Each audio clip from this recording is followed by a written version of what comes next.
స్తోత్రాలు. ఉదయకాల సమయంలో నేను ఇప్పటిదాకా పాటలతో, వాక్య పఠనంతో, వాక్య ధ్యానంతో మమ్మల్ని జ్ఞాపకం చేసుకొని ముందుకు నడిపించినందుకు మీకు స్తోత్రాలు. అయాలు కొన్ని అయోగాన్ని నీ పాదంలో చెప్తుంటుండే నన్ను సిలువ చాటును మరుగు చేసుకొని మీరు మాట్లాడి మా వృధాగా పోకుండా మా హృదయాల్లో పదిలపరుచుకొని ఫలించడానికి సహాయం ఇస్తుంది. వాతావరణాన్ని మీ స్వాధీనంలో ఉంచుకొని నడిపిస్తూ ఉన్నందుకు మీకు స్తోత్రాలు. శిశువులో ఉన్న ప్రతి ఒక్క బిడ్డను దయతో జ్ఞాపకం చేసుకొని ముందుకు నడిపించండి. యేసుక్రీస్తు ప్రభునామమున ప్రార్థిస్తున్నాను సంతోషం.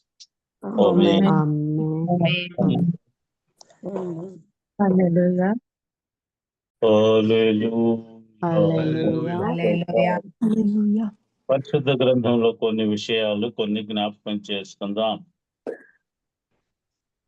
పరిశుద్ధ గ్రంథంలో కొన్ని మాటలు ఏంటయ్యా అంటే, ఒక మానవుడు అంటే ఎలాంటి మానవులు వర్ధిల్లుతారు అంటే, ఏ పనులు చేసినటువంటి వాళ్ళు వర్ధిల్లుతారు. వర్ధిల్లటం అంటే ఆశీర్వదించబడటం, లేదంటే అభివృద్ధి పొందటం, ఇవన్నీ కూడా వర్ధిల్లటంలో వస్తాయి. కాబట్టి ఏ మానవుడు అంటే దేవుని యొక్క మాటల ప్రకారంగా ఎలాంటి మానవులు ఆశీర్వదించబడతారు అనేది మనం తెలుసుకోవాలి.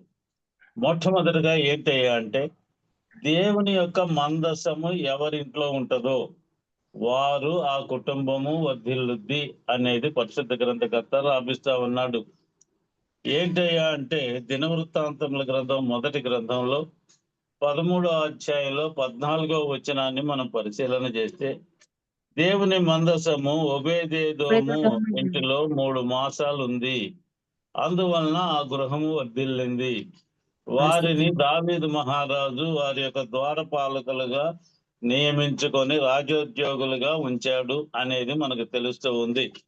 మందసము అంటే అది ఎక్కడుంటది? మనం ఒకసారి మొన్న మధ్య తెలుసుకున్నాం. అది గుడారంలో ఉంటది, అంటే దేవుని యొక్క మందిరములో ఉంటది. మందిరంలో ఉండేటువంటి దేవుని యొక్క మందసము అనేది మనం జ్ఞాపకం చేసుకోవాలి. మందసము అంటే ఏదో గొప్పది అనే విషయం మనం జ్ఞాపకం చేసుకున్నా, ఇందులో ఏముంటదయ్యా అంటే దేవుని యొక్క ఉనికి ఉంటది, దేవుని యొక్క మనస్సు ఉంటది. అంటే మన గృహములో దేవునికి ఒక స్థానం ఉండేట్లుగా ఏర్పాట్లు చేసుకోవాలి. ఆ స్థానంలో మనం ఏం చేస్తాము? పరిశుద్ధ గ్రంథాన్ని చదువుకోవటానికి, దేవునికి ప్రార్థనలు చేసుకోవటానికి, ఇంకా రకరకాలైనటువంటి విన్నపాలు దేవునికి తెలియచేయటానికి ఏర్పాట్లు చేసుకుంటా ఉంటాం. దానిని మందసముగా ట్రీట్ చేసుకోవచ్చు. మందసం అంటే ఏమీ లేదు, అది నీ హృదయము అనే భావన కూడా పరిశుద్ధ గ్రంథకర్త తెలియచేస్తా ఉన్నాడు. అంటే ఒక ఇంటిలో ఏముండాలి అనేది మనం తెలుసుకోవాలి. ఏందయ్యా మందసం ఉండాలి అంటే, మందసంలో ఏమున్నాయో మనకు తెలుసు. ఏమున్నాయట? 3 రకాలైనటువంటి బంగారు పాత్రయు, దీపస్తంభము, అహరోను చేతికర్రయు, నిబంధన ఇవన్నీ ఉంటాయి. అంటే ఏంటి? ఇవన్నీ కూడా ఉంటాయంటే పవిత్రమైనటువంటి స్థలము అని అర్థం. మన గృహంలో కూడా ఒక పవిత్రమైనటువంటి స్థలాన్ని ఏర్పాటు చేసుకోవాలి. మాది చిన్న ఇల్లయ్యా, దానికోసం ఒక ఇల్లు, ఒక గృహం అంటే ఒక గదిలాగా మేము ఎక్కడ ఏర్పాటు చేసుకుంటా ఉంటే ఉన్న వాటిల్లోనే సర్దుకొని పెట్టుకోవాల్సినటువంటి పరిస్థితి ఉంది. కారణం ఏంటి అంటే, దేవుని యొక్క ఆశీర్వాదము మన మీదకి రావాలి. కాబట్టి దేవుని యొక్క ఆశీర్వాదం రావాలంటే నీ గృహములో దేవుని యొక్క ఉనికి ఉండి తీరాలి. దేవుని యొక్క ఉనికి అంటే ఏంది? ఆయన ఉండేటువంటి స్థలము అది పరిశుద్ధంగా ఉండాలి, పవిత్రమైనటువంటి ప్రదేశంగా మనం ఏర్పాటు చేసుకొని ఉండాలి. అప్పుడు వారి కుటుంబము వర్ధిల్లుద్ది అనేది మనం గ్రహించి తీరాలి. పాత రోజుల్లో మనం చూస్తున్నాం, దావీదు గారు ఆ మందసాన్ని తెప్పించాడు పలానా ఇంట్లో నుండి అని చెప్పి మనకు తెలుస్తూ ఉంది.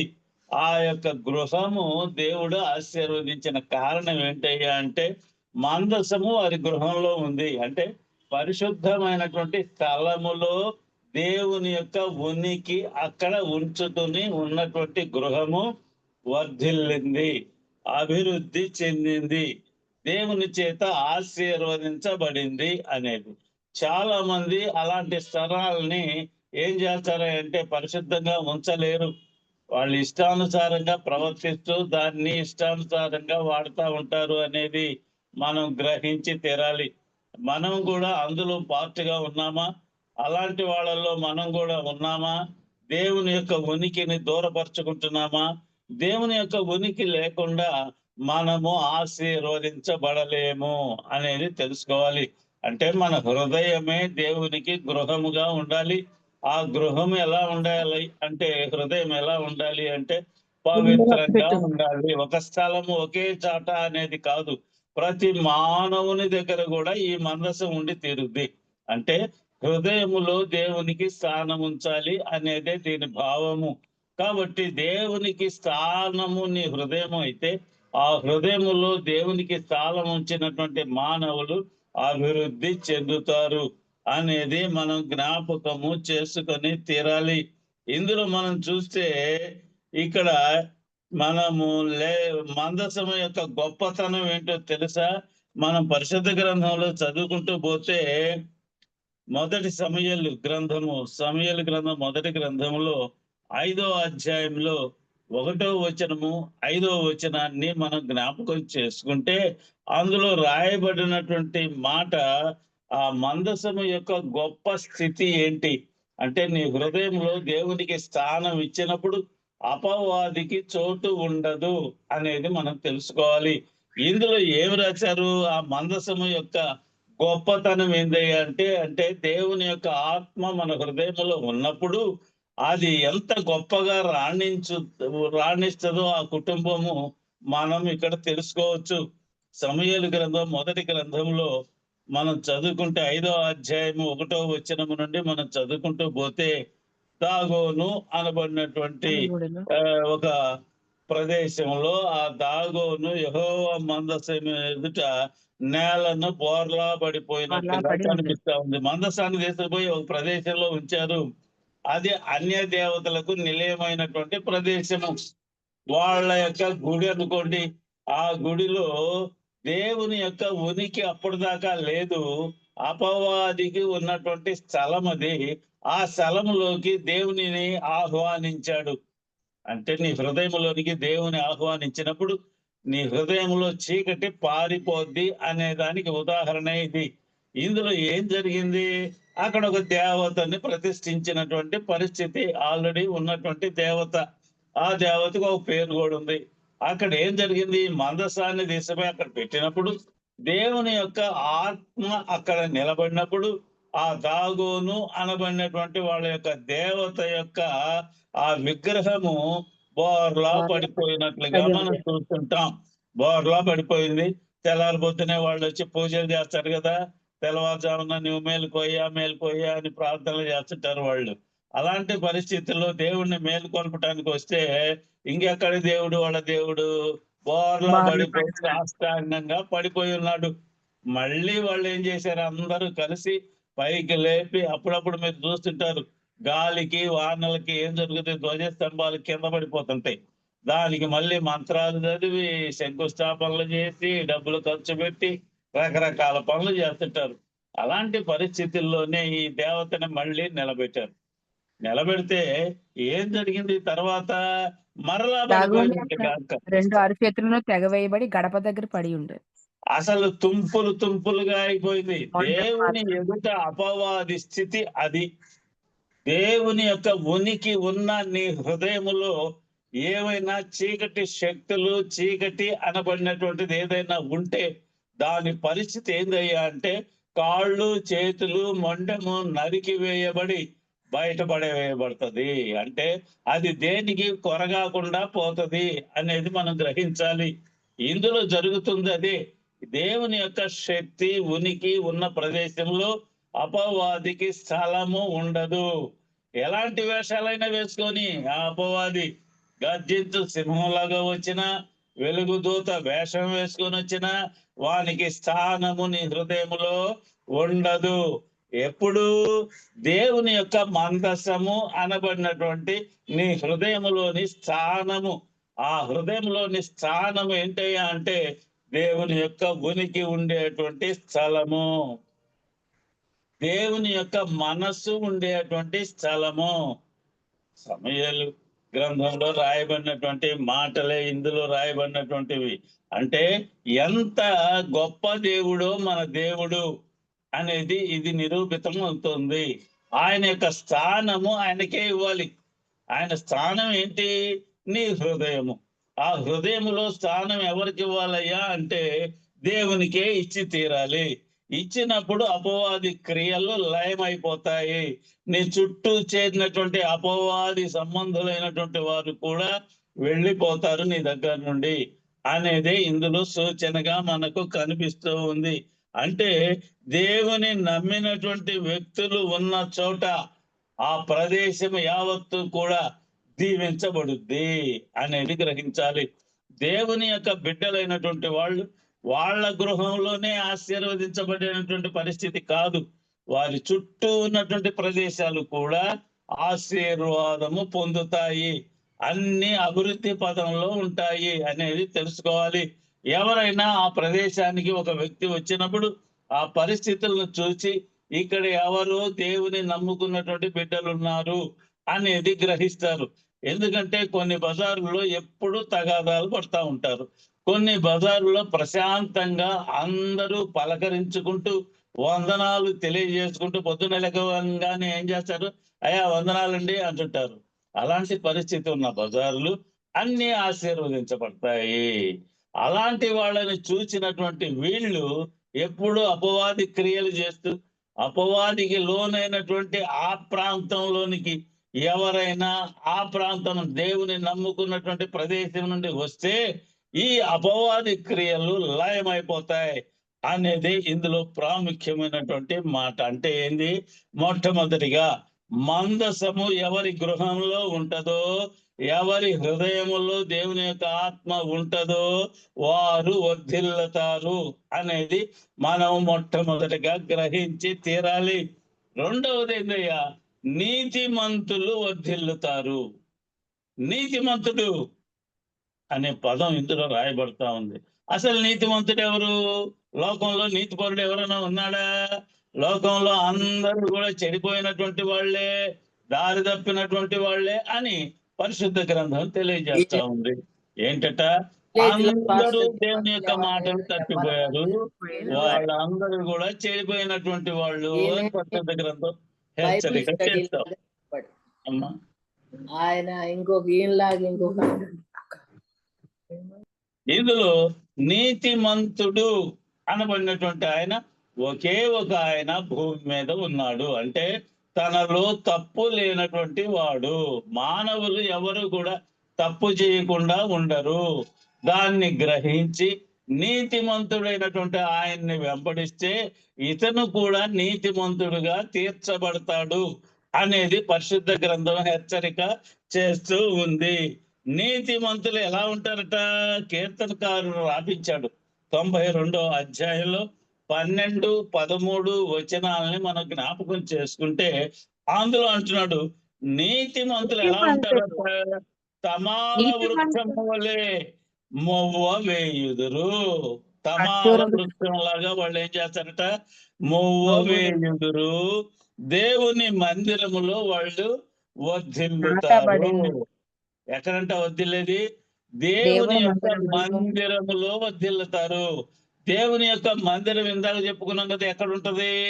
మానవుని యొక్క హృదయమే. ఎప్పుడు సంతోషంగానే ఉంటాడు, దుఃఖం దగ్గరికి రాదు, చింతలు రావు, అసలు వ్యతిరేకత అనేదే వానికి ఉండదు అనేది మనం తెలుసుకోవాలి. కాబట్టి నీతిమంతులుగా నువ్వు బ్రతికితే వాడు ఎలా ఉంటాడట? ఖర్జూర వృక్షము అంటున్నారు ఇందాక, తమాల వృక్షము వలె మొవ్వ వేస్తారు. తమాల వృక్షము అని మొవ్వ వేయటం అంటే ఒక్కాయ గాయదది, గుత్తులు గుత్తులుగా కాస్తుంది అనేది తెలుసుకోవాలి. అంటే ఏందట? నీతిమంతుల వంశము వర్ధిల్లుద్ది అని అర్థం. వాళ్ళ గృహము విశాలమైనటువంటిదిగా ఉంటది. అంటే అందరూ దర్శించేటట్లుగా ఉంటది. ఒక పాదిరి గారు ఉన్నారు, పాస్టర్ గారు ఉన్నారండి. ఆయన దగ్గర ప్రార్థన చేయించుకోవటానికి లైన్‌లో వచ్చేవాళ్ళు బోలెడు మంది కనిపిస్తా ఉంటారు. ఇబ్బందులు పడేవాళ్ళు వచ్చుంటారు. కష్టాలు అనుభవించినటువంటి వాళ్ళు, అయ్యా నా తరపున ప్రార్థన చేయయ్యా అని వచ్చేవాళ్ళు ఉంటారు. అనేక రకాలైన దురాత్మల చేత బంధించబడినటువంటి వాళ్ళు వచ్చి కూర్చొని ప్రార్థనలు చేయమని అడిగి ప్రార్థన చేస్తూ ఏకీభవిస్తూ ఉంటారు. కాబట్టి దేవుని యొక్క మందిరములో వర్ధిల్లుతారు అనే దేవుని యొక్క మాట ఇందులో కనిపిస్తూ ఉంది.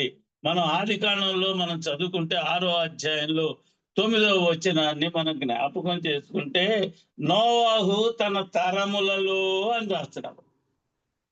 నోవాహు ఎన్ని తరాలు చూశాడు? చాలా తరాలు చూసింటాడు. తరము అంటే ఒక జనరేషన్. మా నాన్న ఒక తరం, మా తాత ఒక తరం, నేను ఇంకొక తరం, నా పిల్లలు ఇంకొక తరం. అంటే కొన్ని తరాలు చూసినటువంటి వాళ్ళు. నోవహు తన తరములో తను బ్రతికి ఉన్నటువంటి ఆ రోజుల్లో ఏంది, అతడు ఎలాంటి వాడట? నీతిమంతుడు, నిందారహితుడును. నిందారహితుడు.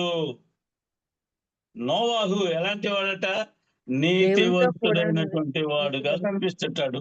నిందారహితుడుగా ఉన్నాడు. అంటే అతని మీద ఎలాంటి నింద కూడా పడకుండా ఉండే స్థితి అయింది. ఎవరు కూడా అతన్ని ఒక మాట కూడా ఆయన పరిస్థితి ఆయనకి లేదు.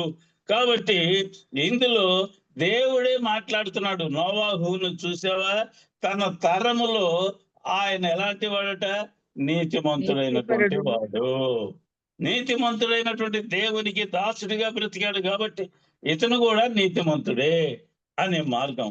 నిందారహితుడు, ఎలాంటి నింద అతని మీద పడలేదు.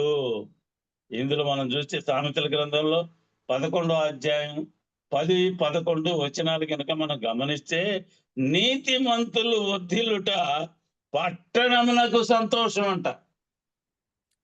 ఒక పట్టణంలో ఒక నీతిమంతుడు ఉంటే ఆ పట్టణమే ఆశీర్వదించబడుతుందట. చూసారా?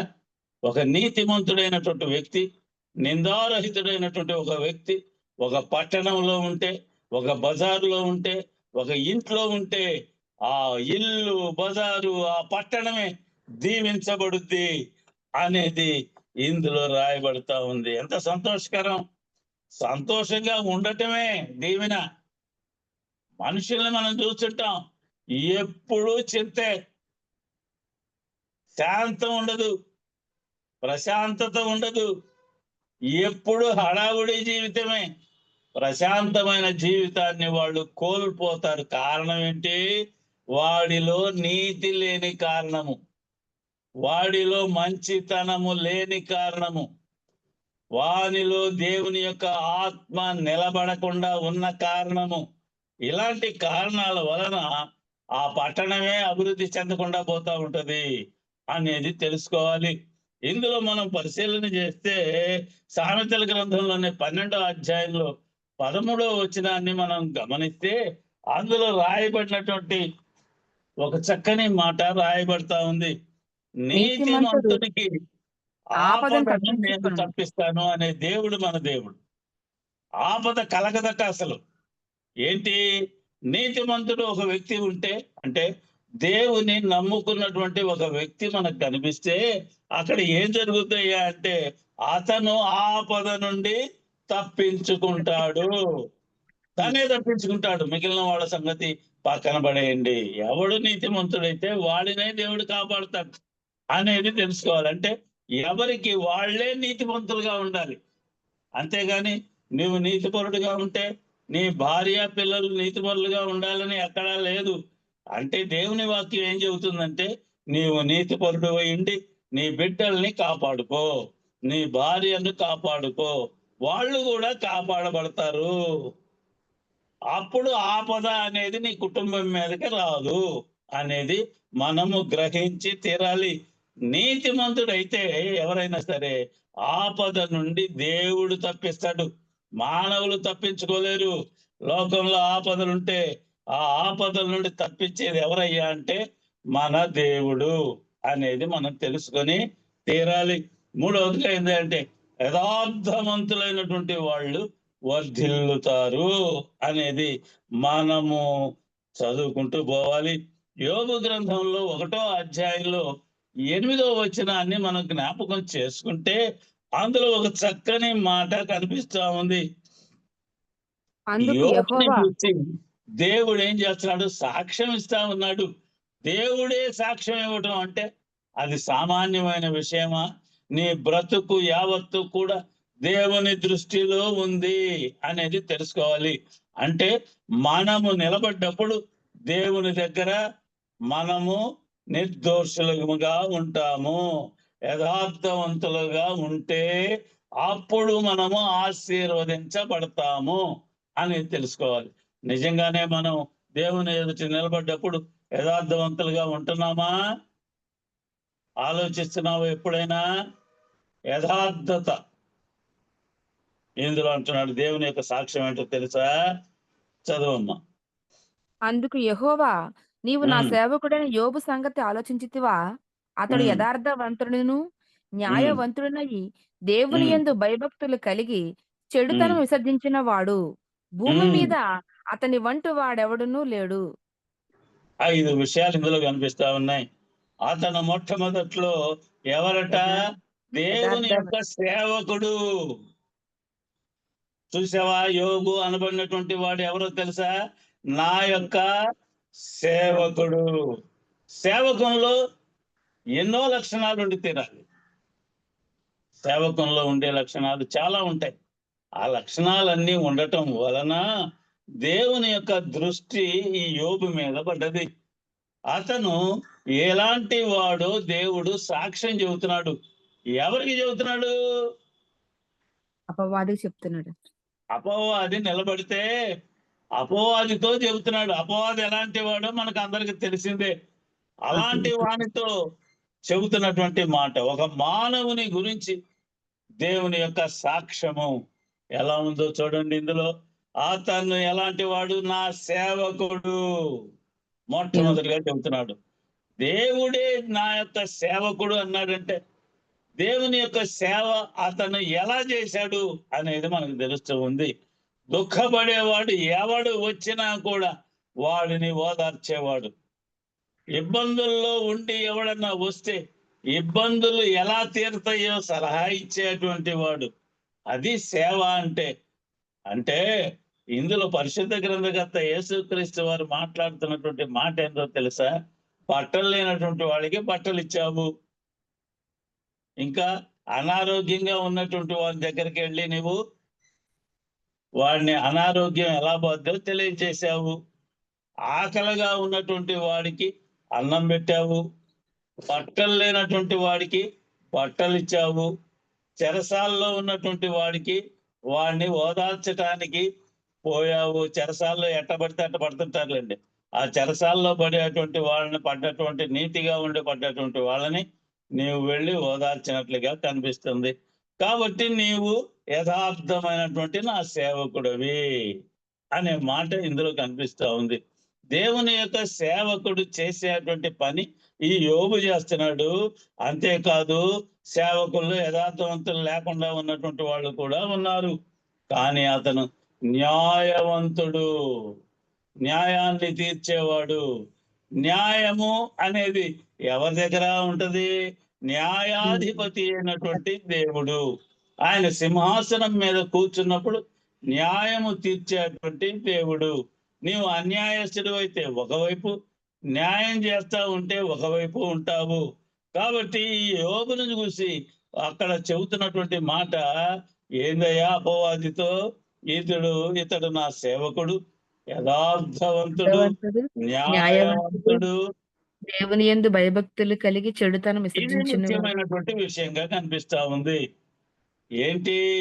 దేవుని యందు భయము భక్తి కలిగి ఉండటం ఇంకొకటైతే, ఇంకోటి చెడుతనం ఏంటంట?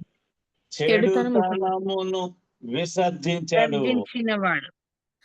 చూసారా ఎలాంటి వాడట? చెడుతనమును విసర్జించినటువంటి వాడు. చెడుతనము అనేది అతని దగ్గరికి రావటల్లా. ఎప్పుడు అంటే దేవుని యందు భయము భక్తి కలిగి ఉంటే చెడుతనము నీ దగ్గరికి రావటానికి రాదు.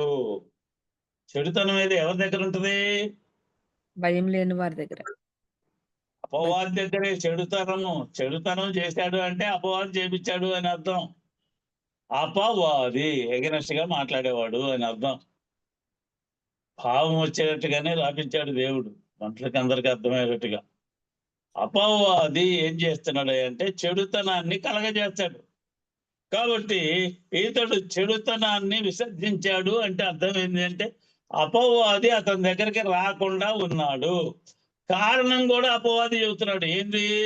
నీవు ఏం చేశావు? ఆయన చుట్టూ కూడా ఆయన చుట్టేశావు, ఆయన కుటుంబం చుట్టూ వేశావు, ఆయన ఆస్తి సమస్తం చుట్టూ కూడా ఏమేశాడట? కంచి వేసితివి కదా. కంచె వేశావు. ఆ కంచె దాటటానికి ఎవరికి కూడా హక్కు లేదు. యోబు ఒకవేళ తీస్తే తప్ప.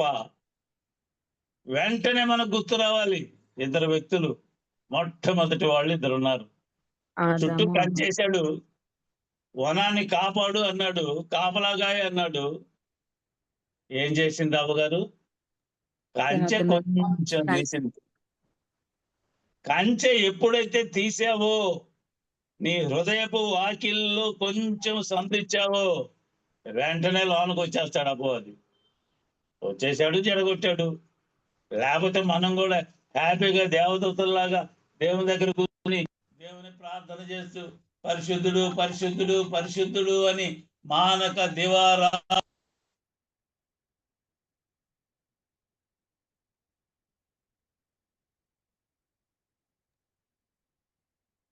జరుగుతుంది అని మనము గ్రహించి తీరాలి. చెడుతనమును విసర్జించినటువంటి దేవదేవుడు మనకు ఆదర్శప్రాయము. ఆయన దగ్గర కూడా చెడుతనం లేదు కదా. ఆయన దగ్గర చెడుతనం ఉందా? ఆయన గురించి పీటర్ గారు రాస్తున్నారు. ఆయన ఎలాంటి వాడు తెలుసా? కసాయి వాడి దగ్గరికి గొర్రె పోయినట్టు పోయాడండి మానవులను రక్షించడానికి. అలాంటి పరిస్థితి. అతనికి దేవుడిచ్చిన ఆశీర్వాదం ఏంటి? యోబు గ్రంథం 1వ అధ్యాయం 1వ వచనము 3వ వచనము. ఏంటి ఆయనకి ఇచ్చినటువంటి దేవుని యొక్క ఆశీర్వాదం? అతడు పిల్లల్ని ఇచ్చాడు. ఎంతమందిని ఇచ్చాడు? 7 కుమారులను 3 కుమార్తెలను. మొత్తం ఎంతమంది? 10 మంది అండి. 10 మందిని దేవుడిచ్చాడు. 10 మంది పిల్లలంటే సామాన్యమైన విషయమేనా? ఈ రోజుల్లో ఒక పిల్లని కంటానికి ఆపరేషన్ అని కోస్తున్నారు. 10 మంది. డాక్టర్ ఏమంటాడు? 2 కంటే ఎక్కువ కోయలేమమ్మా, ఇంకా నువ్వు ఉంటే మూడోది చాలా ప్రమాదం అవుద్ది అని డాక్టర్ల హెచ్చరిక. ఈ రోజుల్లో వర్జాలు గిర్జాలు చూసుకొని మంచి రోజు చూసుకొని కొయ్యయ్యా, డాక్టర్ గారు ముందుగానే క్యాలెండర్ చూసి తెచ్చి కోస్తాడు. అలాంటి పరిస్థితులు ఉన్న రోజులు ఈ రోజులు. 10 మంది పిల్లలు ఉండటం అంటే దేవుని యొక్క ఆశీర్వాదం ఎంత గొప్పగా ఉందో మనము చూడవచ్చు. ఆ భూమి మీదట అంతకంటే ధనవంతుడు గొప్పవాడు లేడు అనే విషయాన్ని మనము తెలుసుకొని తీరాలి. దేవుని యొక్క పరీక్షలో యోబు నెగ్గిన తర్వాత, అపవాది శోధించిన తర్వాత కూడా యోబు గారు నెగ్గిన తర్వాత ఎంత గొప్ప ఆశీర్వాదం పొందాడో తెలుసు కదా. 42వ అధ్యాయంలో 12వ వచనాన్ని ఒక్కసారి జ్ఞాపకం చేసుకుందాం. యోబు గ్రంథంలో యెహోవా యోబును మొదట ఆశీర్వదించినంత కంటే మరి అధికముగా ఆశీర్వదించెను. అతనికి 14,000 గొర్రెలను, 6,000 ఒంటెలను, 1000 జతల ఎడ్లను, 1000 ఆడుగాడిదలను కలిగెను. మరియు అతనికి 7 కుమారులు, 3 కుమార్తెలను కలిగిరి. ఉన్నారు. కుమారుల విషయంలో మాత్రం, ఆడపిల్లల విషయంలో కూడా అంతే ఉన్నారు. 10 మందే ఉన్నారు. కానీ ఆస్తి విషయంలో మాత్రం చాలా గొప్పగా ఆశీర్వదించినట్లుగా కనిపిస్తా ఉంది. రెట్టింపు ఆశీర్వాదం అట. అంతకు ముందు కొట్లాటలు కలిగినటువంటి బజార్లో పోవాలంటే ఈయన కూడా భయపడేవాడు. కానీ ఆశీర్వాదం పొందిన తర్వాత ఆ బజార్లో ఈజీగా నడుస్తా పోయేవాడు అని అర్థం. అంటే అపవాది ఈయన చూసి తొలగిపోయేది. ఎందుకని? ఓడిపోయాడు కాబట్టి. ఓడిపోయినాడు ఎదురుకు వస్తాడా? యోగు దగ్గరికి అసలు దగ్గరకే వచ్చేవాడు కాదు, ఓడిపోయాడు అంతే. ఓడిపోయినటువంటి వానికి గెలిచిన వాడు దగ్గరికే పోతుంటాడు, ఓడిపోయినాడు పారిపోయి ఆ సందులమ్మటికి వెళ్ళిపోతుంటాడు. అలాగే అపవాది కూడా యోబును చూడగానే పక్కకి వెళ్ళిపోయినట్లుగా కనిపిస్తా ఉంటాడు. యథార్థవంతుల గుడారము వర్ధిల్లును అని సొలొమోను గారు చెబుతా ఉన్నారు. సామెతల గ్రంథం 14వ అధ్యాయం 11వ వచనంలో అంటున్నాడు, యథార్థవంతులైనటువంటి వాళ్ళు ఎవరన్నా ఉంటే ఆ గుడారం ఎలా ఉంటుందట? వర్ధిల్లుతుంది. వర్ధిల్లుద్ది. గుడారం అంటే ఆ గుడారంలో ఎవరుంటారండి? ఒక్కడే ఉంటాడా? తన కుటుంబం ఉంటుంది. ఆ గుడారం యావత్తు కూడా వర్ధిల్లింది అంటే అర్థం ఏంటి అంటే ఆ కుటుంబం యావత్తు వర్ధిల్లింది. మనం చూస్తే కొన్ని కుటుంబాల్లో ఒకడు వర్ధిల్లుతాడు, ఒకడు వర్ధిల్లడు. ఒకడు గొప్పవాడు అవుతాడు, ఇంకొకడు గొప్పవాడు కాకుండా ఉంటాడు. అలాంటి పరిస్థితులు, వ్యత్యాసాలు మనకు కనిపిస్తూ ఉంటాయి. కాబట్టి యథార్థవంతులుగా ఉన్నటువంటి వారి యొక్క కుటుంబము లేకపోతే గుడారము అనుకోండి వర్ధిల్లును అని సొలొమోను గారు రాసినటువంటి మాటలు మనకు తెలుస్తూ ఉంటాయి. అంతేకాదట, దేవుని పట్ల నమ్మకము కలిగినటువంటి వాళ్ళు వర్ధిల్లుతారు. ఎవరు? దేవుని యందు నమ్మకముగా ఉన్నవారు. నమ్మకము కలిగినటువంటి వాళ్ళు. అలాంటి వాళ్ళని దేవుడు ఏం చేశాడో తెలుసా? ఒక చక్కని మాట మాట్లాడుతున్నాడు. మత్తయి సువార్త 25వ అధ్యాయం 23వ వచనంలోను, లూకా సువార్త 19వ అధ్యాయం 17వ వచనంలోను మనం గమనించవచ్చు. అందులో ఆయన చెబుతున్నాడు, బహళ నమ్మకమైన మంచి మంచి దాసుడా. దాసుడా. ఎప్పుడు? నీకు ఇచ్చిన తలాంతు నేను ఇచ్చాను, నీకున్న సామర్థ్యం నేను ఇచ్చాను. ఎంఏ చదివినటువంటి వాడు ఒక ఆయన ఉన్నాడు, మా మందిరానికి వస్తుంటాడు. బైబిల్ చదవమంటే అన్ని తప్పులే చదువుతాడు. తెలిసిందా? ఇందులో నమ్మకంగా ఉండేటువంటి వ్యక్తులు చాలా మంది కనిపిస్తూ ఉంటారు. అందులో పరిశుద్ధ గ్రంథాన్ని ఎవరు పడితే వాళ్ళు చక్కగా చదవలేరు. అసలు చదువు రానటువంటి వాళ్ళు కూడా బ్రహ్మాండంగా చదివేవాళ్ళు ఉన్నారు. ఉదాహరణకి ఎవరో ఒకర్ల మా అమ్మగారే. దేవుని యొక్క ప్రణాళిక ఏందో తెలుసా? మా పెద్దోడిని స్కూల్కి తీసుకోవాలంటే భయపడేవాడు, పోయేవాడు కాదు. అమ్మగారు కాన్వెంట్ అది. అప్పుడు మా అమ్మ, నేను వస్తున్నాను పారా, ఎవరేం చేస్తారని తీసుకుపోయేది. మా పెద్దోడితో పాటుగా ఏమి కూడా కూర్చొని వాళ్ళు నేర్చుకుంది, రాయటం నేర్చుకుంది, చదవటం నేర్చుకుంది. దేవుని యొక్క ప్రణాళిక అది. వృద్ధాప్యంలో ఎవరి అండ లేకుండా పరిశుద్ధ గ్రంథాన్ని క్షుణ్ణంగా చదివినటువంటి వ్యక్తి. అది దేవుని యొక్క ఆశీర్వాదము. దేవుని యొక్క ప్రణాళికలో మనం ఉన్నామా లేదా అది తెలుసుకోవాలి. ఎంత గొప్పదైనటువంటి ఆశీర్వాదం. చదువు రానటువంటి వ్యక్తులు పాస్టర్లుగా ఉన్నటువంటి వాళ్ళు ఉన్నారు మా ప్రాంతంలో. వాళ్ళు దేవుని యొక్క వాక్యం చెబుతుంటే శ్రద్ధగా వినేటువంటి వాళ్ళు అసలు కదలరు. అక్కడి నుంచి బాగా చదువుకొని బీటీహెచ్లు, బీసీఎస్లు, ఎండిలు, ఎంటీహెచ్లు, ఏంది ఉపయోగం? వాళ్ళు చెబితే అక్కడ కూర్చోటానికే అశ్రద్ధగా కూర్చునేటువంటి వాళ్ళు ఉంటారు. అంటే దేవుని యొక్క ఆశీర్వాదము వారి మీద కుమ్మరించబడుద్ది. దేవుని యొక్క ఇంటిపై నమ్మకంగా ఉండేటువంటి ఒక వ్యక్తి మనకు కనిపిస్తుంటాడు. ఎవరయ్యా? యేసుక్రీస్తు వారు. ఆయన చెబుతున్నాడు, నా తండ్రి ఇంటిలో నేను నమ్మకము కలిగినటువంటి వాడిని. హెబ్రీయులకు రాసిన పత్రికలో 3వ అధ్యాయంలో 6వ వచనంలో చెప్పబడినటువంటి మాట అది. ఏందట? యేసుక్రీస్తు వారు ఆయన తండ్రి యొక్క ఇంటి మీద నమ్మకముగా ఉన్నాడు.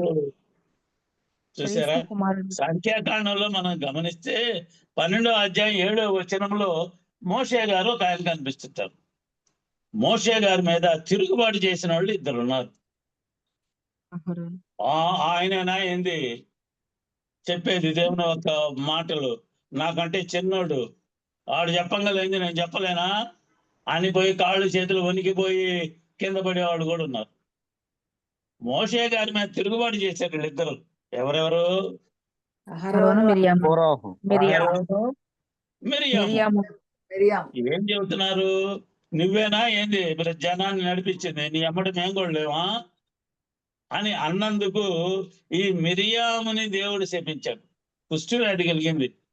మరి అహరోను వదిలేశాడే. అహరోను ఎవరు? అన్నండి. అన్నే. కానీ యాజకుడు. అహరోను దేవుడు దీవించింది యాజకుడు. లేవీయుడు. యాజకుడు. యాజకుడు యాజకుడు. యాజకుడు అహరోను. యాజకుడండి. దేవుని యొక్క కృప యాజకుడి మీద ఉన్నది, అందుకని శపించబడలా. మిరియాం మీద దేవుని యొక్క శాపం వచ్చింది. ఆలోచన చేశారా? ఇందులో మోషేని గురించి దేవుడు మాట్లాడుతున్నాడు. సంఖ్యాకాండం 12వ అధ్యాయం 7వ వచనంలో మనం పరిశీలన అతడు నా చేస్తే ఇల్లు అంతటిలో ఎలాంటి వాడట? నమ్మకమైన నా ఇల్లు ఇల్లు అంతటిలో కూడా నమ్మకమైన వాడు. నమ్మకమైనటువంటి వాడు. నమ్మకం అండి. పోపుల డబ్బాలో పోపులు ఏమైపోయినాయి? పని అమ్మాయి కొట్టేసింది. బెల్లం ఏమైపోయింది? ఎవరో ఒకరు తినేశారు. నమ్మకం ఏంది? ఇల్లు మొత్తం నీకు అప్పు చెప్పాం కదా, నమ్మకం ఎక్కడికి పోయింది? నీ నమ్మకమే లేదు. చూసారా? బళ నమ్మకమైన మంచి దాసుడా అన్నటువంటి దేవుడు చివరిలో ఒక తలాంతు తీసుకున్నటువంటి వాళ్ళు. ఈ తలాంతులు ఎలా ఇచ్చాడండి దేవుడు? ఒకరికి 5 ఇచ్చాడు, ఒకరికి 2 ఇచ్చాడు, ఒకరికి 1 ఇచ్చాడు. దేన్ని బట్టి ఇచ్చాడు? వారి సామర్థ్యాన్ని బట్టి. వారి సామర్థ్యము. మందిరాల్లో మనం చూస్తుంటాం, ఒక వ్యక్తి పాట పాడతాడు, అదే వ్యక్తి బైబిల్ చదువుతాడు, అదే వ్యక్తి సమాధానం చెబుతుంటాడు. అది తలాంతు, వాని సామర్థ్యం. అది దేవుడిచ్చినటువంటి సామర్థ్యం నీకు ఎలా ఉంది? 5 ఇస్తే 5 వాడుతున్నావా? కొన్నిటిని దాచిపెడుతున్నావా? దాచిపెట్టకుండా ఉంటే దేవుడు నిన్ను అంటాడు, బలా నమ్మకమైన మంచి దాసుడే. దాసుడే అతను, సేవకుడే అతను, దేవుని యొక్క బిడ్డే అతను. ఎంత గొప్ప మాట మాట్లాడుతున్నాడు. నమ్మకమైన వాడివయ్యా నువ్వు, నమ్మకమైన మంచి దాసుడు నువ్వు. 1 ఇచ్చేవాడు ఏం చేశాడు? దాచిపెట్టాడు. పాజిటివ్ గారు నన్ను ఎప్పుడు పాట పాడమనలేదు, ఎప్పుడు బైబిల్ చదవమనలేదు. ఎందుకు చదువు? నీకు పోటీ పడు. ముందుగా నేను చదవాలని పోటీ పడితే నీకు రాదు అవకాశం. పాట పాడేవాళ్ళు నువ్వు ఆపకుండా 2-3 పాడటానికి రెడీగా ఉన్నప్పుడు నీ పాట, నీకు స్వరం ఇచ్చినటువంటి దేవుడు నీ పాట ప్రజలందరూ వింటున్నప్పుడు, అమ్మా మీరు ఆగండి, ఏమని పాడనేయండి, ఎంత బాగుంది గొంతు, ఎంత బాగుంది, పాట వస్తుందా లేదా, లోన్ నుంచి తీసావా లేదా, పాతి పెట్టావా? ఎంత శ్రావ్యంగా పాడేవాడు ఉన్నారండి జూమ్ లో మనకి. అలాంటి వాళ్ళని దేవుని యొక్క ప్రోత్సాహం అది. ఆ 1 దాచిపెడితే ఏమైంది? ఏమన్నాడు దేవుడు? సోమరివైన చెడ్డదాసుడా. వాడు సోమరి దున్నక ఫలితము వాంఛించును. సకాలంలో పొలం దున్నకుండా పంటలు కోసే టయానికి వచ్చి కూర్చుంటా అంటే ఎక్కడి నుంచి వచ్చిందండి? సకాలంలో లేనటువంటిది. ఇందులో అంటున్నాడు, సోమరివైన చెడ్డదాసుడు. మోషే గారితో అంటున్నాడు, ఇదిగో మోషే, నా ఇల్లంతటిలో కూడా ఎంత గొప్పవాడో తెలుసా? అహరోనుతో మాట్లాడుతున్నాడు. మిరియాంతో అంటున్నాడు. అహరోను ఏమన్నాడో తెలుసా? అయ్యా పొరపాటు చేసింది ఆ సహోదరి, మా సహోదరి ఇలా చేసింది కాబట్టి మోషే నీవు ప్రార్థన చేయి, దేవునికి మొరపెట్టయ్యా. ఈ సహోదరి మన సహోదరి, మన రక్త సంబంధి, మన రక్తం పంచుకున్నటువంటి వ్యక్తి. ఎప్పుడూ కూడా వాళ్ళని తోలనాడటానికి వీలు లేదు. రక్త సంబంధికి ముఖం దాచడానికి వీలు పడదు. ప్రార్థన చేయ్యా అని అడిగితే మరలా వెళ్ళి దేవునికి ప్రార్థన చేశారు. అయ్యా నన్ను అన్నాడు అంటే అన్నారు లేదో అనే మనస్సు ఇతనికి కలిగింది. చూసారా? అలాంటి మనసు మానవులకు ఉంటుందా? నన్ను అన్నాడు అంటే ఎవరినన్నట్టట? యేసుక్రీస్తు వారు అంటుంది, నిన్నంటే నన్ను అన్నట్టు. కాబట్టి నన్ను అన్నారు వాళ్ళు. మోషే నమ్మకమైన, నా ఇంట్లో ఉన్నటువంటి వాళ్ళ అందరికంటే కూడా శ్రేష్టమైనటువంటి నమ్మకమైనటువంటి వాడు. హెబ్రీయులకు రాసిన పత్రికలో 3వ అధ్యాయంలో 2వ వచనాన్ని మనం గమనిస్తే అందులో రాసినటువంటి ఒక చక్కని మాట కనిపిస్తా ఉంది. దేవుని ఇల్లంతటిలో మోషే నమ్మకముగా ఉండినట్టు ఈయన కూడా తను నియమించిన వానికి నమ్మకముగా ఉండెను. ఎవరు? యేసుక్రీస్తు. యేసుక్రీస్తుని గురించి చెప్తున్నటువంటి మాట. తన ఇల్లు అని రాస్తే, ఇల్లు అంటే ఎక్కడుందండి? భూమి అంతే. నా యొక్క పాదపీఠము. భూమి అంతా నా ఇల్లే. ఇందులో నేను నమ్మకంగా ఉన్నాను. మోషే ఆ జనాభా అంతటిలో 6 లక్షల మంది జనాభాలో నమ్మకమైనటువంటి వాడు. ఎంత గొప్పగా దేవుని యొక్క ఆశీర్వాదము అతని మీదకి వచ్చింది. యోబు గ్రంథం 2వ అధ్యాయంలో 3వ వచనాన్ని ఒక్కసారి జ్ఞాపకం చేసుకుందాం. సాతానుతో అంటున్నాడు, నా అందుకు సేవకుడైన యోబు సంగతి ఆలోచించితివా? అతడు ఆ. యథార్థవంతుడును ఆ, న్యాయవంతుడినై దేవుని యందు భయభక్తులు కలిగి చెడుతనం విసర్జించిన వాడు. భూమి మీద అతని వంటి అదిగోండి. వాడెవడునూ లేడు. భూమి మీద అలాంటి వాడు ఎవరు కూడా లేడు. లేడు. అంటే భూమి ఏమైపోయిందట? భూమి మీద మనుషులు ఎలా ఉన్నారట? చెడుతనంతో ఇలాంటి ఉన్నారు. వాళ్ళు లేడయ్యా భూమి మీద అంటే, భూమి మీద అందరూ తప్పులు చేసేవాళ్లే, దేవుణ్ణి మర్చిపోయిన వాళ్ళే, దేవుని మార్గంలో నడవనటువంటి వాళ్ళే అని అర్థం. దేవుడే మాట్లాడుతున్నాడు ఆ మాట. భూమి యందు అంతటా కూడా యోబు అతని వంటి వంటి వాడు వాడు ఎవడు లేడు అంటే, లేడు. భూమి అంతా కూడా చెడిపోయింది. మనం ఎప్పుడు చదువుకుంటున్నాం ఆదికాండం 6వ అధ్యాయం 5వ వచనంలో, భూమిని చూచినప్పుడు భూమి మీద ఎలా తాను ఉందట? భూమి మీద నరులు చేసినందుకు యెహోవా సంతాపము నొంది తన అసలు హృదయములో ఎంత చింతపడి ఉంటాడండి, సంతాపపడ్డాటండి దేవుడు. నరుల చెడుతనం భూమి దేవుడికి మీద గొప్పదని సంతాపమేందండి మనిషిని చూస్తే. అలాంటి మనిషిని చంపేయాలా? పోతే పోయావు అనాలి. అలాంటి దేవుడు మనిషిని చూసి చింతపడుతున్నాడట. అయ్యో, ఈ తలంపుల్లోని మనిషిని ఊహంతయు చేసినందుకు ఎంత భయంకరమైనటువంటి ఆవేదన నాకు కలుగుతుంది కాబట్టి అని ఆ మానవుని యొక్క హృదయాన్ని గురించి అందులో రాస్తున్నాడు. చాలాసార్లు నరుల చెప్పుకున్నాం. ఆ, నరుల చెడుతనం భూమి మీద గొప్పదనియు వారి హృదయం గొప్పదంటండి భూమి యొక్క మీద. వారి చెడుతనము హృదయం యొక్క గొప్పదంట, మంచితనం గొప్పదంటలా. చెడుతనము గొప్పదనియు వారి హృదయం యొక్క తలంపులలోని ఊహ అంతయు ఎల్లప్పుడూ కేవలము చెడ్డదనియు యెహోవా చూచి దేవుడు మానవుల యొక్క హృదయాన్ని చూసినప్పుడట, ఇది చాలాసార్లు మనం చెప్పుకుందే, ఏందట, ఎలా ఉందట మానవుని యొక్క హృదయము? తలంపులు ఊహ అంత కూడా చెడ్డద. తలంపులలోని ఊహ ఊహ అంతయు. ఎల్లప్పుడూ కేవలం చెడ్డదనియు ముసలివాళ్ళని మనం చూస్తే సహజంగా 70-80 సంవత్సరాలు ఉన్నోళ్ళు మంచం మీద కూర్చొని గడ్డం కింద చేయి పెట్టుకొని ఆలోచన చేస్తుంటారు. ఏందమ్మా, ఏంది నాయనా, ఏంది ఇలా ఉన్నావు, ఏందంటే అన్ని తలంపులకు వస్తున్నాయ్యా అంటారు. తలంపు అంటే ఆలోచన చేసినటువంటి అన్ని గుర్తుకు రావటం. చేసినవి 80 సంవత్సరాలలో బాల్యాన్ని తీసేస్తే మిగిలిన సంవత్సరాలలో తను చేసినటువంటి అన్ని కూడా వృద్ధాప్యంలో రేపో మాపో మంచంలో పడి చనిపోయే స్థితిలో గుర్తుకొస్తున్నాయి. అప్పుడు దేవుణ్ణి అడగాలి, అయ్యో నా తలంపులు జ్ఞాపకం చేసేవయ్యా, నేను నిజంగానే దుర్మార్గుణ్ణి, దుష్టుణ్ణి, పనికి రానటువంటి వాణ్ణి అని ఎప్పుడైతే నీవు అంటావో, దేవుడు నిన్ను కాపాడటానికి సిద్ధముగా ఉన్నటువంటి దేవుడు. తలంపులలోని ఊహ అంతయు. ఊహ అంతయు. 2 పదాలు అప్పుడు చెబుతున్నాయండి.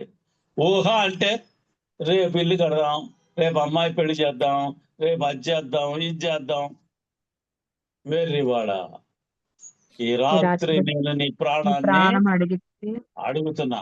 ఎక్కడికి పోతే నువ్వు సంపాదించిందంతా కూడా ఎటు పోతే? నాది నాది అని పరిగెత్తుతున్నావే. నీ ప్రాణాన్ని నేను తీయాలనుకుంటున్నాను ఈ రాత్రికి. మారు మనసు పొంది సరిగా ఉన్నావా, నా దగ్గరకు వస్తావు, లేకపోతే రావు. దేవుని యొక్క మాట అది. ఊహ అంతయు కేవలము చెడ్డది అని దేవుడు చూశాడు. అంటే నేను నిలబడితే నా వెనుక నేను చేసిన క్రియలు చెడ్డయే, రేపు మాపు చేయాలనుకున్నవి కూడా చెడ్డయే. అంటే నాలో అసలు మంచితనమే లేదు, అంత చెడ్డదే. కాబట్టి దేవుడు భూమి మీద మానవుల్ని చంపేయాలి అనుకున్నట్లుగా మనకు కనిపిస్తా ఉంది. ఇందులో అది ఎంత గొప్పగా మాట్లాడుతున్నాడు. యోబు ఎంత నమ్మకంగా ఉన్నాడు. దేవుని యొక్క దాసులైనటువంటి వాళ్ళు నమ్మకంగా ఉండాలి అని పౌలు గారు రాస్తున్నారు. తీతుకు ఒక పత్రిక రాస్తూ ఆయన యొక్క సంఘానికి రాసినటువంటి ఒక పత్రిక ఉంది. ఆ పత్రికలో తీతుకు రాసినటువంటి పత్రికలో 2వ అధ్యాయంలో 9, 10 వచనాలు మనం జ్ఞాపకం చేసుకుంటే, దేవునికి దాసులైనటువంటి వాళ్ళు అంటున్నారు. అన్ని విషయములు యందు దాస్యము చేసేటువంటి వాడు యజమానికి ఎదురు మాట్లాడటానికి లేదు. మాట చెప్పకూడదు. యజమాని ఏం చెబితే అదే చేయాలి దాసుడు. అది దాస్యం చేసింది. ఐగుప్తు దేశంలో ఇజ్రాయేలీలందరూ కూడా దాస్యం చేశారంటే అర్థం ఏంది? వారి పైన ఉన్నటువంటి వాళ్ళు ఏది చెబితే అదే చేయాలి, లేకపోతే కొరడా దెబ్బలు తగ్గుతాయి. అప్పట్లో నేమో ఒకటి తక్కువ 40 దెబ్బలు కొరడాతోటి అన్ని పడేయి. అందుకని వాళ్ళు ఘోష పెట్టారు. వాళ్ళ యొక్క ఘోష దేవుని పాదముల చెత్తగా చేరింది. అప్పుడు దేవుడు విన్నాడు. నీ మొర దేవుడు ఆలకిస్తున్నాడా? ఆలకించేటే నీవున్నావా? దేవుని దాసులైన వారు నమ్మకముగా ఉండాలి అనేది తీతుకు రాసినటువంటి పత్రికలో కనిపిస్తా ఉంది. 9, 10 వచనాలు తీతుకు రాసిన పత్రికలో 2వ అధ్యాయం 9, 10 వచనాలు మనం చూడొచ్చు. ఇందులో ఇంకొక వ్యక్తిని కూడా మనం చూడొచ్చు. 2వ దినవృత్తాంతముల గ్రంథంలో 31వ అధ్యాయంలో 20వ వచనము 21వ వచనాన్ని మనం గమనిస్తే హిజ్కియా అనబడినటువంటి ఒక వ్యక్తి కనిపిస్తాడు. దేవుని దృష్టికి అతను కూడా నమ్మకమైన పని చేశాడట. హిజ్కియా గోడ వైపు తిరిగి ప్రార్థన చేస్తున్నాడు. అయ్యా, నేను ఇప్పుడు దాకా నీకే చేశాను సేవ. ఆ సేవలో ఏమన్నా లోపం ఉందా? ఎంతో మందిని నీ వైపు తిప్పానే, మందిరాలు కట్టించానే, మందిరాల్లో నీ సేవ చేయటానికి అనేకులైనటువంటి నీ బిడ్డల్ని రప్పించానే, నీ వాక్యం చెప్పించానే, నిన్ను మరిచిపోకుండా ప్రజల్ని మేలుకొల్పానే, ఇన్ని చేశానే. ఇన్ని చేస్తే నాకు పెళ్లి కాకుండానే చంపేస్తావా? నా వంశం ఇంకేం వద్దా అని ప్రార్థన చేశాడు. ఎప్పుడు? 39 సంవత్సరాల వయసులో. అప్పట్లో 40 ఏళ్ళకి పెళ్లి చేసుకునేవాడు అండి. హిజ్కియా ప్రార్థనని దేవుడు ఆలకించాడు. దేవుని యొక్క బిడ్డను మళ్ళీ వెనక్కి పంపించాడు. వెనక్కి పంపిస్తే, ఇదిగోనయా నీకు దేవుడు ఆయుష్ పెంచుతున్నాడు. ఎన్నేళ్ళు? 15 సంవత్సరాలు. అనుమానమే అవ్వదు. 39, 15 ఎంత? 54 సంవత్సరాలు. కాగితం మీద పెన్ను తీసుకొని పెన్ను మర్చిపోతే ఇస్రాయేల్లో 54 సంవత్సరాలు అనుకుంటున్నారా? 54 సంవత్సరాలకి హిజ్కియా గారు చనిపోయారు. అంటే 15 సంవత్సరాలు 54 సంవత్సరాలు తీసేస్తే 39 సంవత్సరాలు. తన కుమారుడు పుట్టేటప్పటికే 12 సంవత్సరాల పిల్లవాడికి అభిషేకం చేశారు రాజుగా.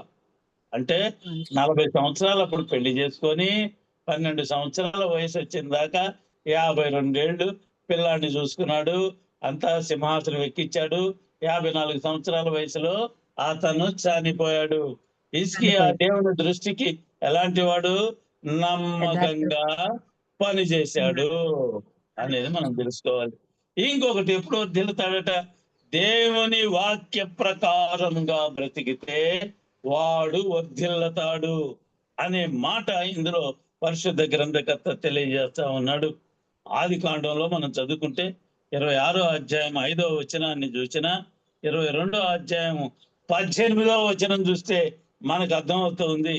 దేవుడు అబ్రహాముతో అంటున్నాడు, నా మాట విన్నావు కాబట్టి నిన్ను గొప్పవాడిగా ఆశీర్వదిస్తాను.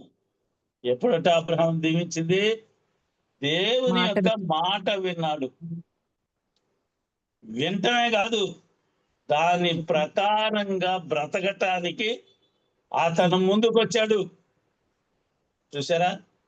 అలాంటి వ్యక్తి ఈ అబ్రహాంతో నువ్వు లేచి పలానా చాటుకు పో, నేను పంపించిన దేశానికి అన్నాడు. కానీ ఏ ఊరో చెప్పలా. ఆయన కూడా మూటములే సర్దుకున్నాడు, తన ఆస్తిని తీసుకున్నాడు, ముందుకెళ్ళిపోయాడు. దేవుడు అబ్రహామును దీవించాడు. కారణం దేవుని యొక్క మాట విన్నాడు కాబట్టి. దావీదు మహారాజు అంటున్నాడు ఎంతో గొప్పదైనటువంటి మాట 119వ అధ్యాయంలో 50వ వచనాన్ని 105వ వచనాన్ని మనం గమనిస్తే ఆయన అంటున్నటువంటి మాట, దేవుని యొక్క వాక్యము నన్ను బ్రతికించుద్దయ్యా, అనేక బాధల్లో అదే నాకు నెమ్మది నెమ్మదినిచ్చింది. కలిగించుచున్నది. దేవుని యొక్క వాక్యం అట మానవుణ్ణి బ్రతికించుద్ది అని రాస్తున్నాడు. మానవుని బ్రతికించేది ఏంటిది? దేవుని యొక్క వాక్కు. దేవుని యొక్క వాక్కు ఎవరు? యేసుక్రీస్తు వారు. మానవుణ్ణి రక్షించేది ఆయనే. రక్షించలేదు అంటే వాడు చచ్చిపోతాడు అని అర్థం. దేవుని యొక్క వాక్యము నన్ను బ్రతికించుద్ది అంటే ఏందయ్యా అంటే నన్ను రక్షించేటువంటి పరిస్థితి. లేకపోతే నేను చచ్చిపోయేటువంటి వాడిని. అయ్యో నేను ఎంత దౌర్భాగ్యుణ్ణి, ఇలాంటి మరణము నుండి తప్పించుటకు నాకు ఎవరయ్యా ఉండేది తోడు? నేనేం చేయాలి? అయ్యలారా, రక్షణ పొందడానికి నేనేం చేయాలి? నేను ఎంత దౌర్భాగ్యుణ్ణి. ఇట్టి మరణమునకు లోబడి రక్షిస్తారు. మరణానికి లోనైనటువంటి శరీరం రక్షించబడాలి అంటే దేవుని యొక్క వాక్యము నిన్ను రక్షిస్తుంది. దేవుని యొక్క మాటను వింటే అనేక బాధల్లో కూడా అది నాకు నెమ్మదినిస్తుంది.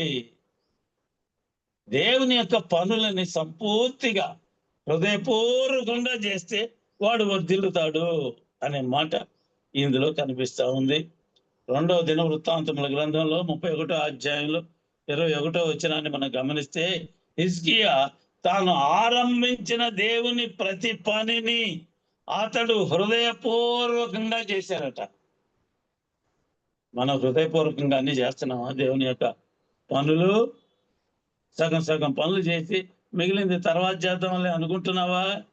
దివారాత్రాలు కట్టండి వాడని. అసలు విశ్రాంతి లేదు. వాడు కట్టింది ఎవరు?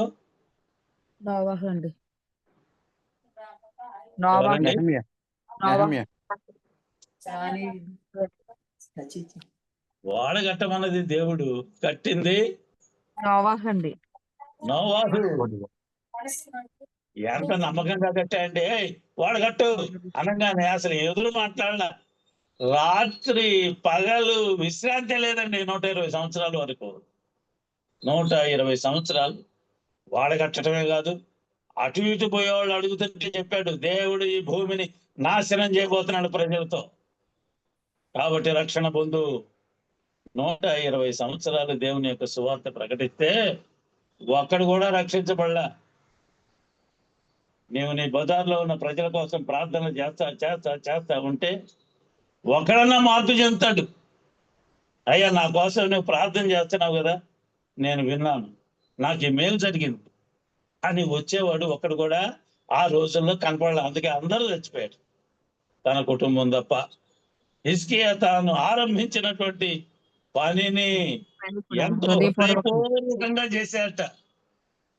కీలు కూడా రాశాట. ఒక కిటికీ చూశాట, కిటికీని మాత్రమే ఉంచాట. తలుపు దేవుడు వేసేంత వరకు తెరిచి ఉంచాడు. ఎవడన్నా వస్తాడేమో అయ్యా బాగా ఈతొచ్చు కదా నీకు రావయ్యా అంటే, ఏవయ్యా అసలు వానలే లేవు, వస్తేనే వరదలు వస్తున్నాయి, చూద్దాం లేదో మునిగిపోయే టయానికి అని అనుకున్నారట. చూసారా? నెహెమియాని గురించి మనం తెలుసుకుంటే 1వ అధ్యాయం 3 నుంచి 5 వచనాలు మనం గమనిస్తే నెహెమియా ఏం చేశాడో తెలుసా? తన ఉద్యోగం చేసుకుంటూ దేవుని యొక్క పనిని హృదయపూర్వకంగా చేసుకుంటూ పోయాడు.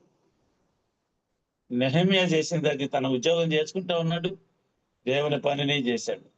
అక్కడ దాకా ఎందుకంటే పౌలు గారు ఉన్నారు, గుడారాల్లో కుట్టేటువంటి వృత్తి అయింది. తన గుడారాలు టెంట్లు కుట్టుకుంటానే దేవుని యొక్క పరిచయం చేశాడు. ఆయన అంటున్నాడు, నేను ఎవరి దగ్గరైనా సరే ₹1 కూడా నేను పొందలేదు ఉచితంగా, నా కష్టార్జితంతో నేను బ్రతికాను, దేవుని యొక్క సువార్తను మనస్ఫూర్తిగా చేశాను. అంత గొప్ప మాట మాట్లాడుతున్నట్టు. అంతేకాదట, పాపము నుండి పారిపోయినటువంటి వాడు వర్ధిల్లుతాడు. పాపము నుండి పారిపోయినటువంటి ఒక వ్యక్తి ఉన్నాడు. పోతే ఎవరు అనబడినటువంటి ఒక ఆయన యొక్క భార్య యేసేపుని పాపము చేయమని ప్రేరేపించింది.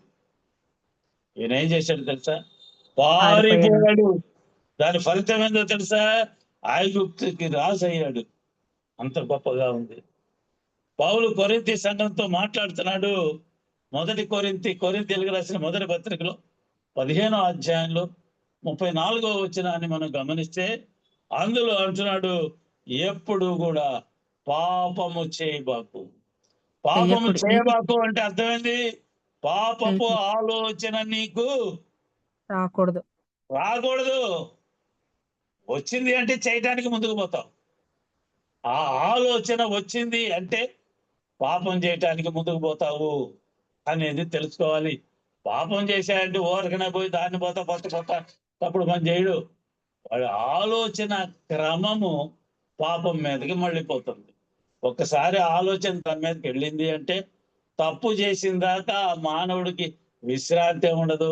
కూర్చున్నది ఆలోచన, నిలబడ్డాది ఆలోచన, పండుకున్నది ఆలోచన. అందుకే దావీదు గారు అంటున్నారు, నేను కూర్చున్నా, లేచినా, నిలబడినా, ఇంట్లో పండుకున్నా కూడా అయ్యా నీ మాటలే నేను జ్ఞాపకం చేసుకుంటాను. అలాంటి పరిస్థితి ఉందా మానవులకి? ఆలోచన చేస్తున్నావా? పాపము నుండి పారిపోయేటువంటి స్థితి. ఇంకొకటి, దేవుని సొమ్ముని దేవునికి ఇచ్చి వర్ధిల్లేటువంటి వాళ్ళు. ఎంత గొప్పగా రాసినండి. దేవుని సొమ్ము దేవునికి ఇవ్వాలి.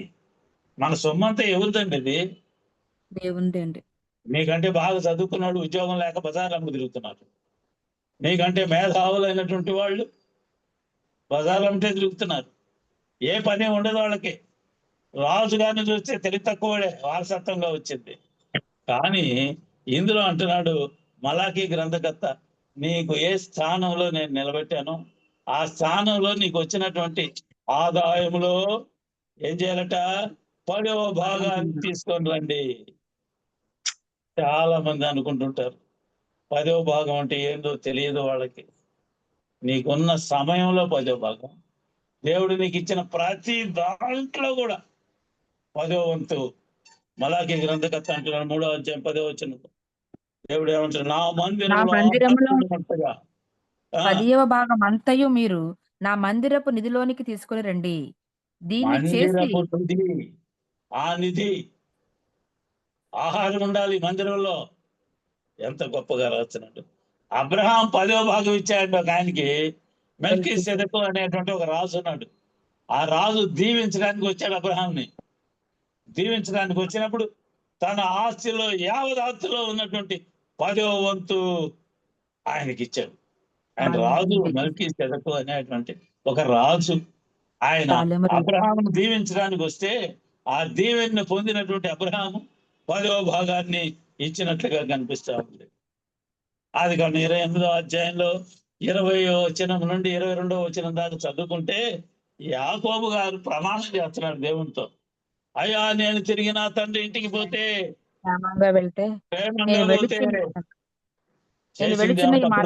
క్షేమంగా పంపాలంట దేవుడు. యాకోబు అంటే ఎవరు? మెడెం పట్టుకొని వచ్చాడటండి. మోసగాడటండి. 2 పేర్లు వచ్చినాయి ఆయనకి. 2 పేర్లు. అలాంటి వాడు మోసం చేసిపోయి తిరిగి అంటున్నాడు, నీవు నన్ను క్షేమంగా పంపిస్తే నుండి నీకు ఇస్తాను. ఇదిగో ఈ ప్రదేశం ఏమైంది? మందిరం అవుద్ది. మందిరం అవుద్దని ఎమ్మడే కట్టాడా? 3వసారి కానీ గుర్తు రాలే ఆయనకి. మొదటి 2 సార్లు ఒప్పుకున్నాడు పోయాడు. 3వసారి మాత్రం తప్పకుండా వచ్చి అక్కడ మందిరాన్ని నిర్మించినట్లుగా కనిపిస్తా ఉంది. చివరిగా 9వది ఏంటయ్యా అంటే, ప్రార్థన మరవనటువంటి వాడు వర్ధిల్లుతాడు. దానియేలు గారికి ఒక సమస్య వచ్చింది. తన స్నేహితులు ఉన్నారు. ఎవరాళ్ళు? షడ్రక్, మేషక్, అబేద్నెగో. 3 వాళ్ళ పేర్లు కూడా మార్పు చెందారులేండి. ఆ 3 దగ్గరకు వచ్చి, అయ్యా నాకు పెద్ద సమస్య వచ్చింది, నాతో పాటుగా మీరు ప్రార్థన చేస్తా ఉండండి అని అడిగినట్లుగా కనిపిస్తా ఉంది. నేను ఒక్కడనే ప్రార్థన చేయటం కాదు, దేవుడు మన ప్రార్థన ఆలకించాలంటే ఎక్కడ ఇద్దరు ముగ్గురు కూర్చొని ప్రార్థన చేస్తారో అక్కడ దేవుడు ఉంటాడు అని ఆయనే వాగ్దానం చేశాడు. కాబట్టి అక్కడ దేవుని యొక్క ఉనికి వచ్చింది. కాబట్టి దాని యొక్క ఆశీర్వాద ఫలం ఏందో తెలుసా? రాజు గారి యొక్క ఆస్థానంలో ఉద్యోగాలు పొందారు వాళ్ళందరూ కూడా. ఎంత గొప్పదన్నటువంటి మాట. యెరూషలేము కోసం ప్రార్థన చేయండి. ఇదండి గొప్పదైనటువంటి ప్రార్థన. కీర్తనకారుడు అంటున్నాడు 122 అధ్యాయంలో 6-7 వచనాలు చూస్తే అందులో అంటున్నాడు, యెరూషలేము క్షేమము కోసం ప్రార్థన ప్రార్థనలు చేయుడి. చేయండి. అప్పుడు యెరూషలేము నేను మీ ప్రార్థన ఆలకిస్తాను. యెరూషలేము అనే దాన్ని నేను క్షేమంగా ఉంచుతాను అని చెప్పినటువంటి దేవుడు మన ప్రేమించువారు దేవుడు. వ్యర్థులు. కాబట్టి ఇన్ని పనులు చేస్తే దేవుడు మనల్ని ఆశీర్వదిస్తాడు, వర్ధిల్లింపజేస్తాడు, అభివృద్ధి చేస్తాడని మీకు అందరికీ తెలియచేస్తూ ఈ నా మాటలు ముగిస్తాను. దేవుడి కొద్ది మాటల్ని మన వినికిడిలో దీవించుగాక. ఆమేన్. ఆమేన్. హల్లెలూయా.